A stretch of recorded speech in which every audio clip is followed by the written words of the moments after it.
New economic data shedding some light on the Iran war's impact on China's economy. Joining us now is China Beige Book CEO Leland Miller. Leland, I guess we're referring to, there's a variety of things we could talk about. The import-export data. I was struck by the fact that their exports to the U.S. are down 26% year over year. So we can come back to that. We get the GDP number on Thursday, which, I don't know, the last one was a 3-year low. So let's start with, what is the most direct impact the Iran war is having on China vis-a-vis energy and other supplies? Well, you could already see the effects of the Iran war hitting the economy. Now, China's in better position to weather the storm than most other countries out there. But it is a net energy importer. It is a food importer. It does, rely on a lot of inputs into its manufacturing machine. So you can already see some of the stresses. If you look at our commodities data, for instance, you're already seeing all kinds of volatility and these abrupt lurching movements all over the place in aluminum, which has actually maintained some strength, but steel, copper, this is just the very beginning too. You haven't seen the secondary effects. So, as there's a greater hit on demand, as there's a greater hit on input costs, these are going to cause a sort of a pinching movement on China's economy as the fallout accelerates. Sure. The president has accused them. Others have said the data makes it quite obvious that they're hoarding. That's more in the case of oil and gas, but does it extend to other supplies?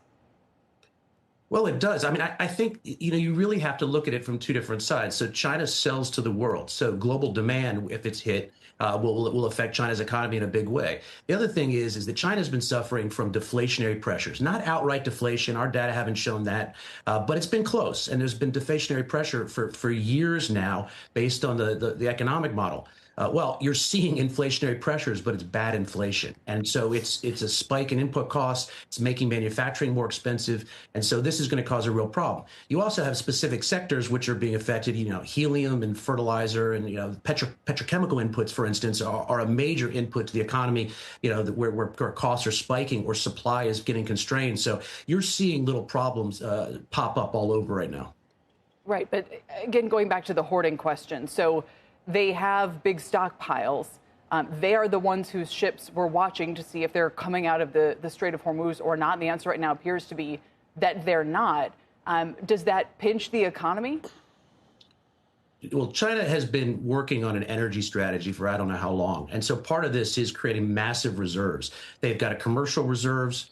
They've got a strategic reserve. So they have an enormous amount of traditional oil and gas stored up. In addition, they've been going like crazy on building up more coal and more green technology. So the power generation and energy writ large has been something that they've been focusing on for years. Do they get worried? Do they start to ration? Do they do other things if things get bad enough? Sure, but they can withstand this for much longer than the global economy as a whole can. So it's a slow burn for China. It is a concern, but it's not a crisis. Okay, finally, we have the AI question, and in some ways analogous to here, where that's the strongest part of kind of this market and the economy. In China, you've seen a lot of IPOs, you've seen a lot of activity around AI. What economic impact is that having? Well, look, the impact of AI in the economy, broadly speaking, is yet to be seen. One of the things that China is very good is trying to integrate AI into other things they're doing, like biotech, robotics, et cetera. So AI is having an effect, and it will have a massive effect on China like it does everywhere else. I think when you're looking at the industry as a whole, they're trying to figure out how to keep up with the United States. And the United States right now is moving at light speed. So the question is, for all the goals and aspirations China has in AI, they've got the data, they've got the workforce, they've got the power generation. Do they have the compute necessary in order to keep up with the United States? So that's one of the big policy issues that's being fought over on this side of the Pacific. Yeah. Whether China is going to be able to be allowed access to some of the compute in order to keep up with the United States. All right, got to go. I just wanted to circle back to that comment that I made, the data point earlier this week, that their exports to the U.S. are down 26% year over year. This was their entire business model during their initial kind of rise and flourishing. Is that because of tariffs? And how big of a deal is that? Yeah, there's a lot of structural barriers been put up, including tariffs, in order for direct shipment. So you are still seeing transshipment, but direct commerce has been going down. What's been happening? They've been sending more to Europe. They've been sending more to Southeast Asia. They've been sending more to South America. So the export machine is still cranking, but because the barriers in the United States have been risen higher, it's easier to send elsewhere, and it's also easier to bully other countries that are smaller than the United States.